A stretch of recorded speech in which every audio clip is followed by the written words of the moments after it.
and what I've seen it look like is, and I have to use a brigade, I'm assuming, and what I've seen it look like is, and I have to use a brigade, I'm assuming they're gonna send a brigade-size element, which is usually 3 or 4 battalions, and can be anywhere between 800 to 2,500 soldiers, depending upon what type of brigade it is. If it's an engineering brigade, it's different. If it's a JAG company, it's going to be different. If it's an infantry brigade or an artillery brigade, it's going to be very, very different. So I can only give you a rough estimate of what the numbers are going to be.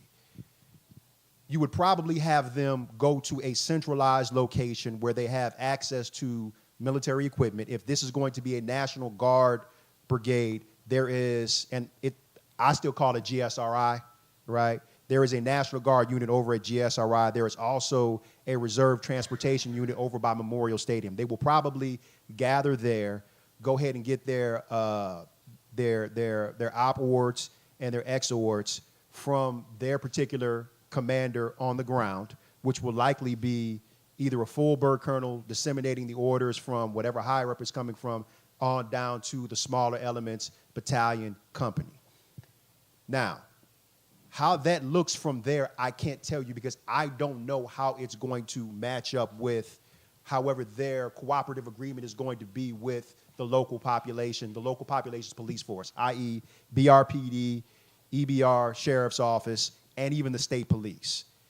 If I were doing this and I were talking to a higher up who was getting ready to make this decision, since these are, for lack of a better term, also a state-sanctioned group of soldiers, right? Under Title 32 or Title 10, they're still state soldiers. I would have them attached to the state police, right? And then working very, very closely with BRPD to ensure that there are clear lines of communication so long as operational security isn't in any way, shape, or form made vulnerable by cross communication. From that point, if I was on the ground and I was the legal advisor to the commander on the ground, I'd say, hey, look, we need to make sure that the soldiers and the police officers understand specifically what their duties are, right? You are going to be patrolling here for this purpose, right? We're going to be over here executing our police powers for this purpose. If anybody happens to be in any sort of specialized unit, as this act, I think, is trying to create, then we need to know kind of where they are within the realm of operational security.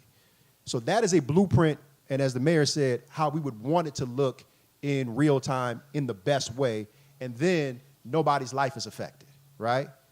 The other scenario I have in my head, I don't know if anybody's seen this movie, The Siege with Denzel Washington and Annette Bening and Bruce Willis.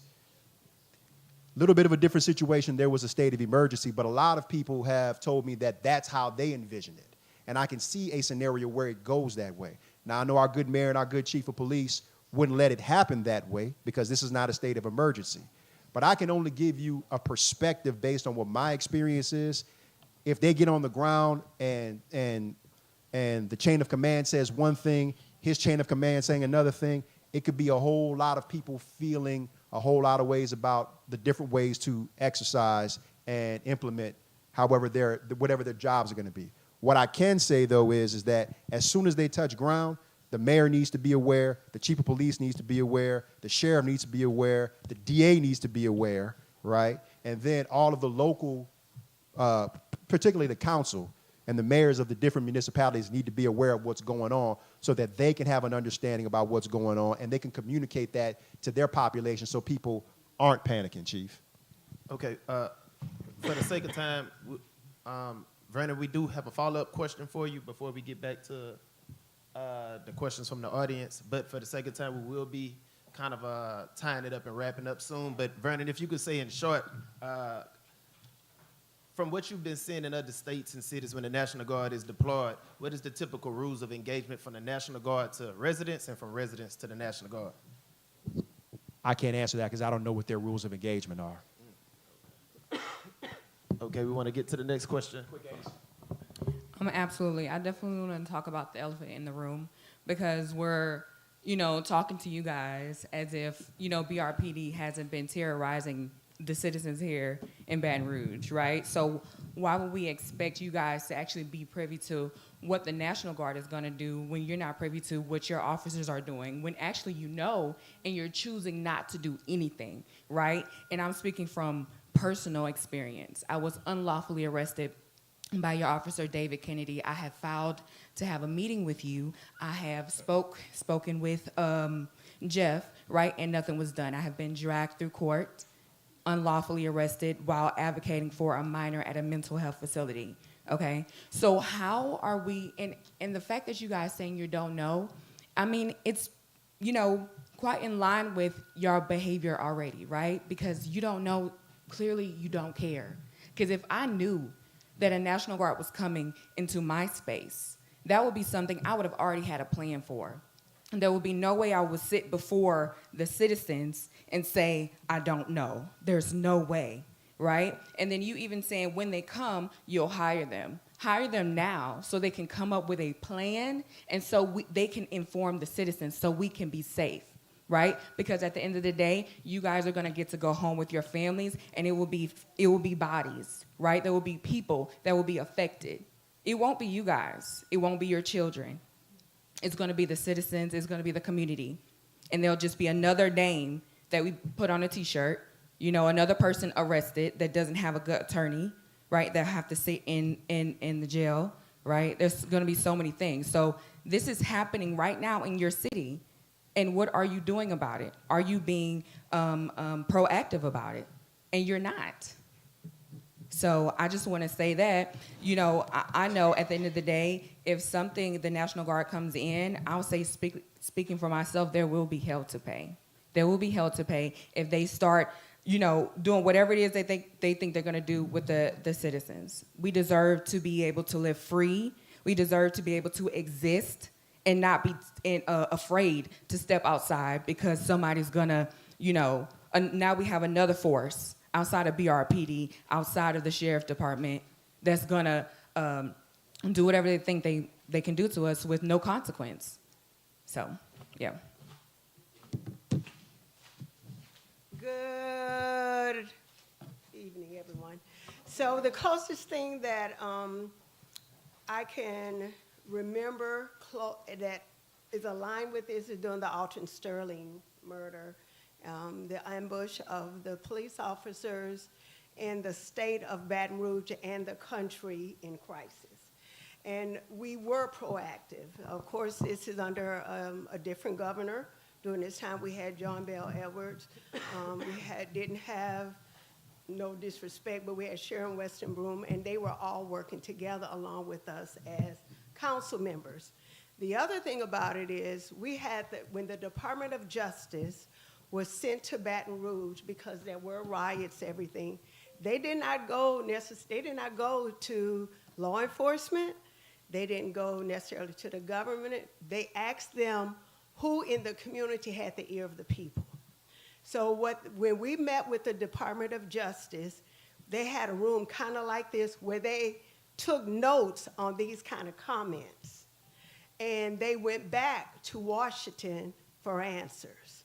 So that was a full-blown plan and almost a tree communication where literally advocates, councilmen, first of all, the mayor did send out, once they got the notice of whatever was going to happen throughout the time, they sent the council members. But they also had where different advocates in the community were connected to specific law enforcement. They had persons with the Sheriff Department. They had persons that were trusted. Of course, we had Murphy Powell and his captains. They were very, TJ, you were engaged as well. But I'm just saying during that time. But they were able to call. So something went left with one of their constituents. The constituents called a council member.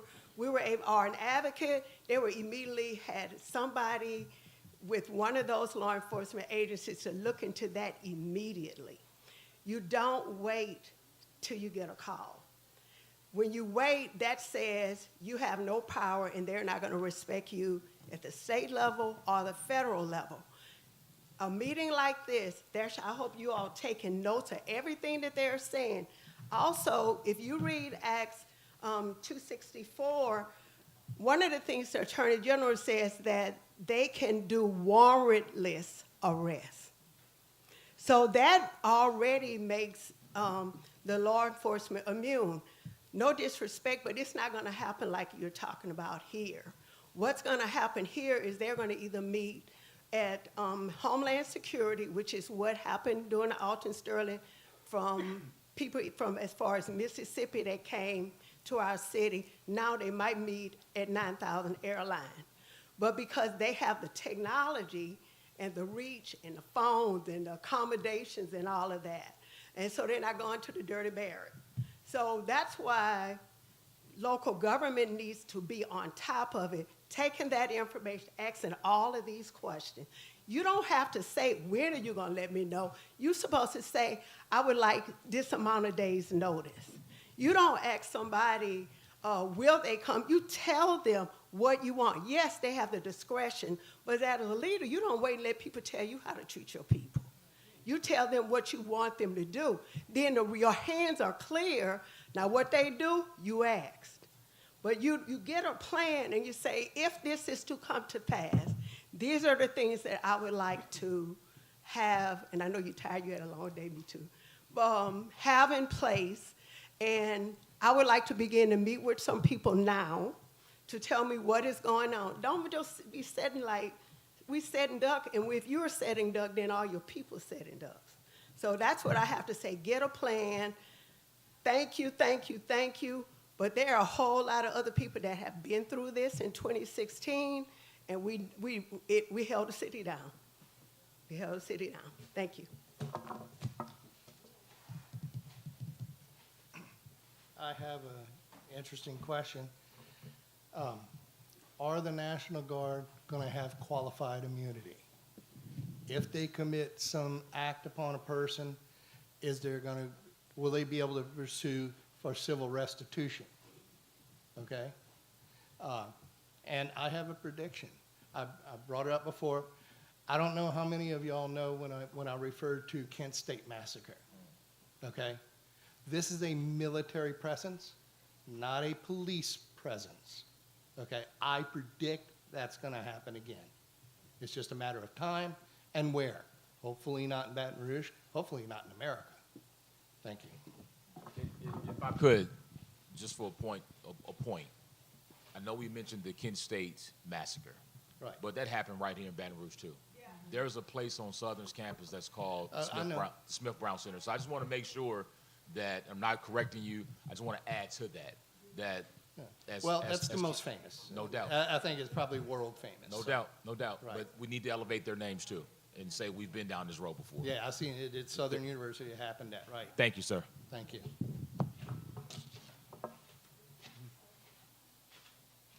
Hi, I'm more or less like, I guess, up to give a point of view for whenever y'all start making, I guess, y'all's plans and stuff, is the community that deals with mental health challenges, to also think about them, because seeing the military on the street will cause a lot of people to act aggressively, become paranoid, and think, they might think they're after them, and so just keep them in mind while you're planning.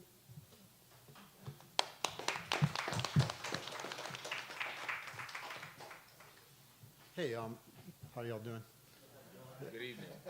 My name's Robert Davis, and I do various things in town, but right now I'm representing a group of clergy. I'm not a clergy person, but I'm going to read a statement that I was the initial author of, and it's been signed by 15 clergy to date. And the main point person for it is my own minister, Brother Brady Ritten from First United Methodist Church. Some of you probably know him. He's been in Baton Rouge for many, many years. So this statement is only supposed to see the light of day if the Guard was deployed, or if we felt pretty strongly they were going to be. And so I'm going to read it anyway, because it seemed like a good thing for people to know about. There's really two reasons why we didn't want this to just come out in public beforehand. The first is because we didn't want it to seem like anybody in our group of clergy, and it's probably going to grow beyond the 15 who have been talking about this today.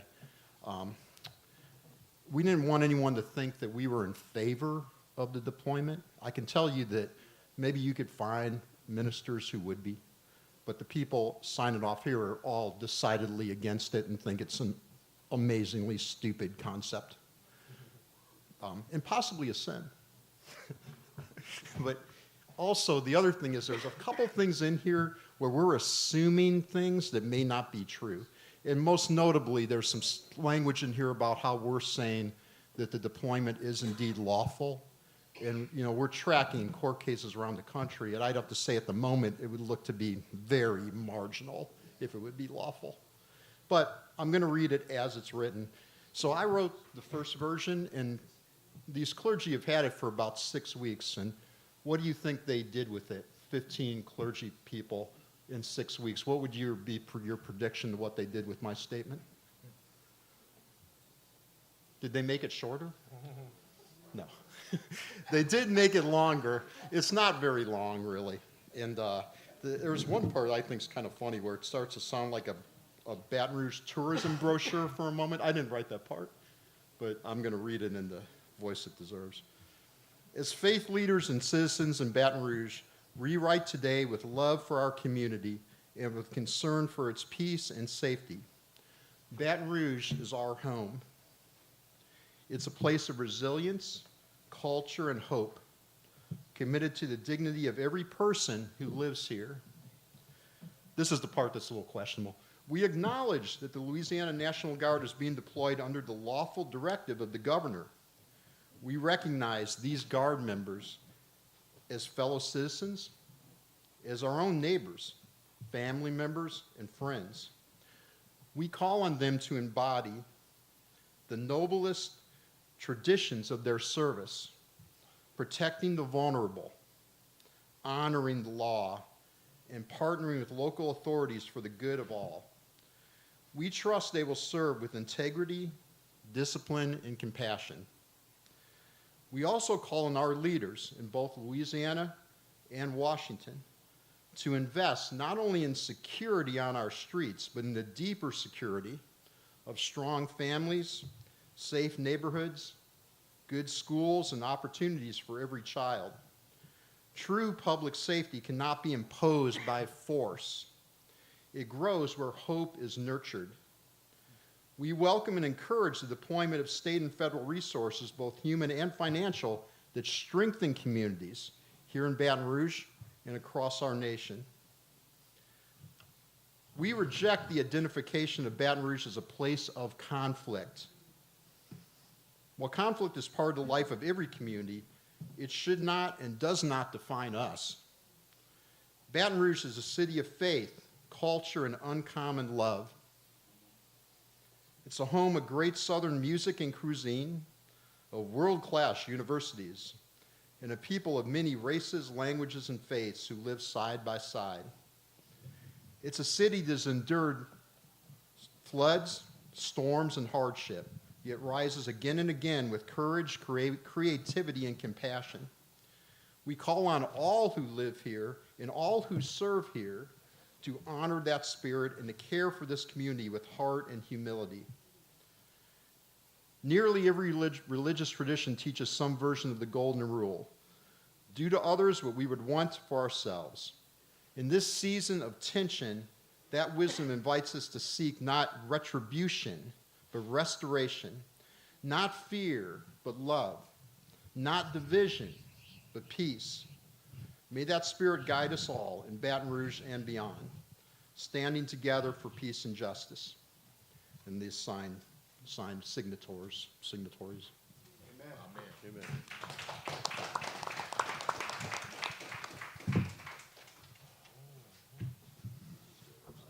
We tell our children that if they don't learn from history, they'll end up repeating it. A perfect example came just a few moments ago. You talked about state of emergency. In Washington, D.C., which is not a state, a district, the president cited it as a state of emergency. The reasons he gave was, number one, somebody had attacked the Capitol on the 6th. and number two, crime. It wasn't until the next day, I just Googled this a minute ago because I wanted to make sure I had it right. It wasn't until the next day that the mayor and the chief of police knew anything about it. So, as everybody has said, we really need you to get going on the plan here, because the state of emergency could happen any moment. The other thing I would say is I left a meeting at LSU to come over here, and I put it in my GPS, and it showed me 3 different ways to get here. The reality of it is the map to where we seem to be heading was written back in the 1940s. That is correct. And artificial intelligence helps us to get there quickly and by different routes. And I think that's happening. And declaring a place a state of emergency without checking with the local folks is one way of doing it. If I could, I just want to, so I know we had people trickling in at different times, but I think that former Chief LaDuff hit the nail right on the head. I mean, the very first thing he said, when we found out that the governor had wrote the letter to the president that week, myself, him, and all of my command staff got in a room, and we came up with this is what we would want it to look like. We don't know that we're going to be able, how many people are coming, what they're working under, what chain of command they're going to be under, but this is what we want to look at, because I agree. If you don't have a plan, then you're behind the curve. So we have a plan in place of what we would want it to look like. He shared it at the very beginning of the meeting of what it would look like, what we would want it to happen, but we don't know how much we're going to be able to enforce that plan. But we have a plan. If they're here and they say they're, Chief Morse, they're under your control, I know what I'm going to do with them. And that's laid out in our plan that he shared at the beginning of this. But we're trying to fill in the gaps of what we don't know right now. But we do have a plan as best as we can tell what we were able to do.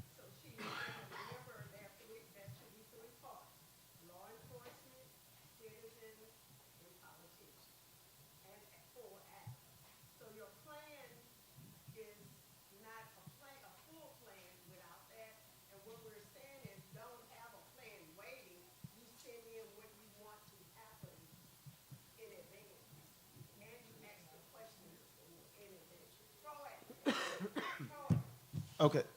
For the sake of time and respecting everybody's time, Shauna, we definitely appreciate your comments. We would like to get some final statements from those at the panel, and then we're going to close this out. We can start, Mr. Vernon, from the left all the way down, leading to the mayor, Mr. LaDuff. Mr. Mayor, people of Baton Rouge, I'm here to help. That's all I need to say.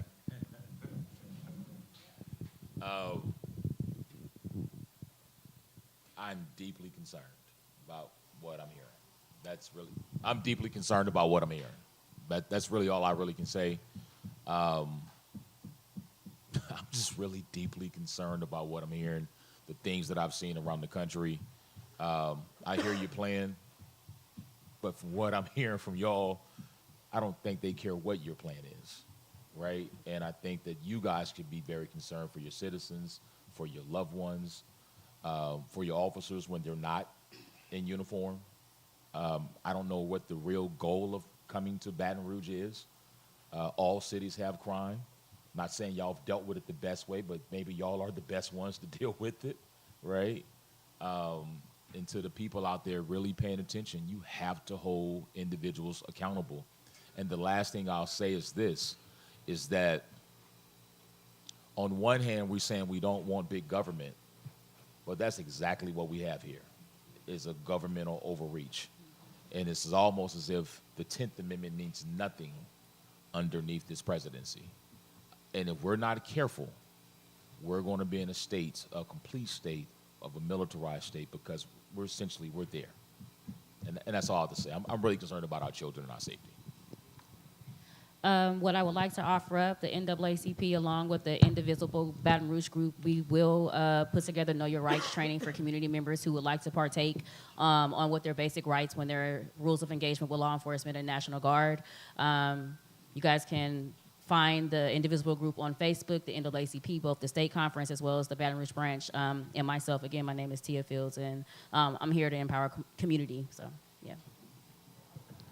I just want to say thank y'all for having this conversation. Thank y'all for having this meeting. I was glad to come and listen and then come up here on the panel. Anytime you ever have any more of these conversations, please invite me because it's one of my favorite things about being chief is being a part of these things now and being part of the community. That's why I bring, every time I go, and I didn't mention him back, Sergeant Hilton Riley, he is supervisor of this area. In 3rd District, so I always bring one of the supervisors with me whenever I go to these things so they can also hear straight from community members and bring it back to those frontline officers. Really easy to get in touch with me. I, right when I became chief, developed this plan. It's called Chat with the Chief. Front page at brpd.com, lower right-hand corner. Click Chat with the Chief, get a meeting with me. I have a couple of them a week. Pretty easy to get on my calendar. I'm going to let the mayor go last. Listen, thank y'all. I see some faces I recognize, and you know, let me tell you, Baton Rouge is a Mr. special Duff, you place. can hold the mic up close. I'm tired. I've been a long day. Man, I'm old. I go to bed at 8:30, man. So, Baton Rouge is a special place to me, right? When we talk about who could get hurt, it's my family lives here. My granddaughter drives in this community. My grandson goes to school in this community.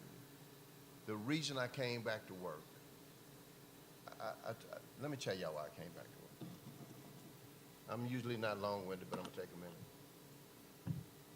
I want y'all to know the heart of the man that I came back to work for. When he came to my house, he asked me a couple of questions.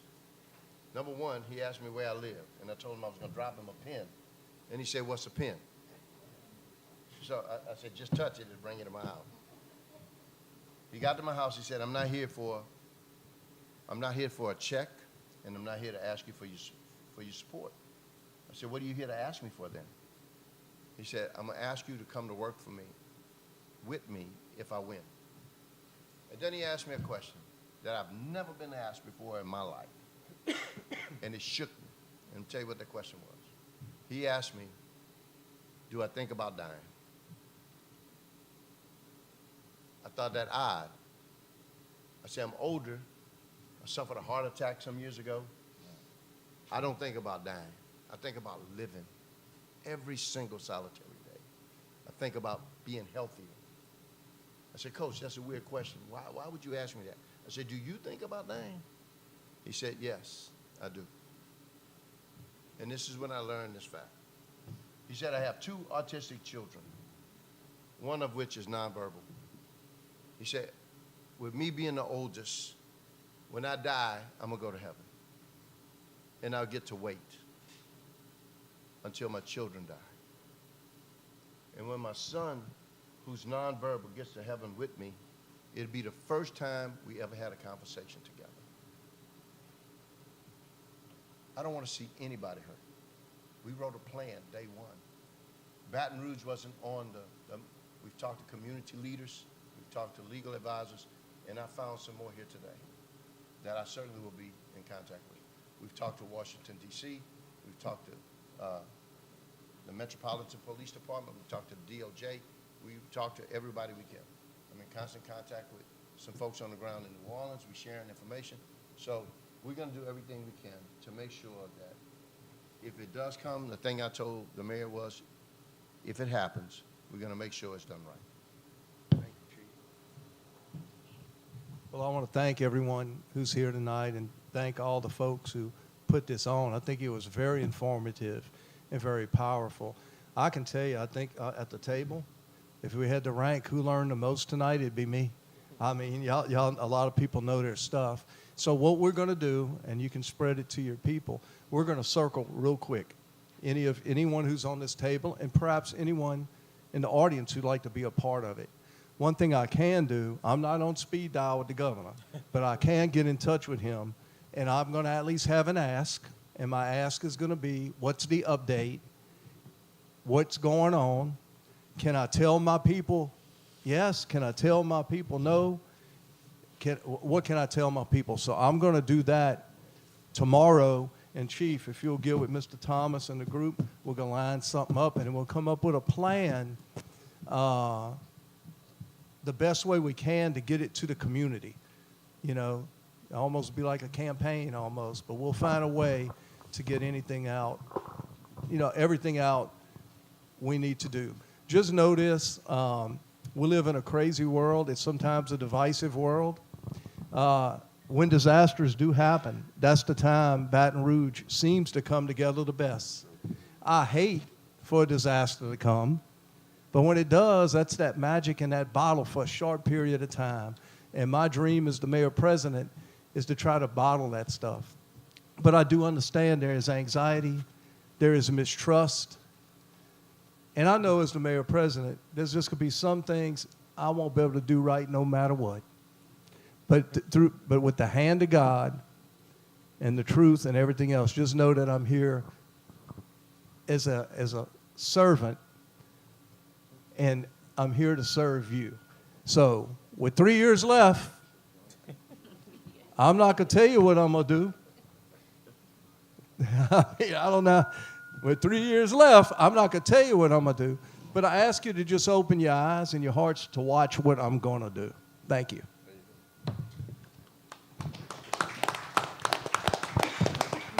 Thank you all so very much for the insight from both the audience. Like I said at the beginning, everybody in this room was a participant in this discussion.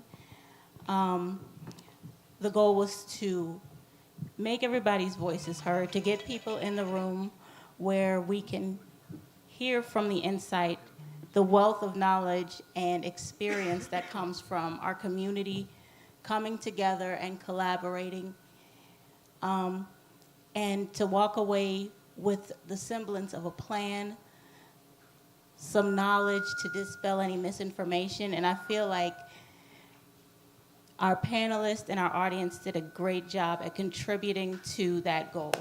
And I want to thank you all. We've seen that our elected officials have had a plan for the issue. We heard from the audience where you said to push the issue. And we've gotten a commitment to say that you will continue to push the issue, that we will extend collaboration and develop a plan for communication with the public. This is the first of multiple C4 meetings like this, so we will continue to have opportunities like this to gather this insight, to get this information out, to give audience to the voices of Baton Rouge for Baton Rouge. So again, I thank you. I thank you for helping us accomplish our purpose tonight, and I wish everybody the best.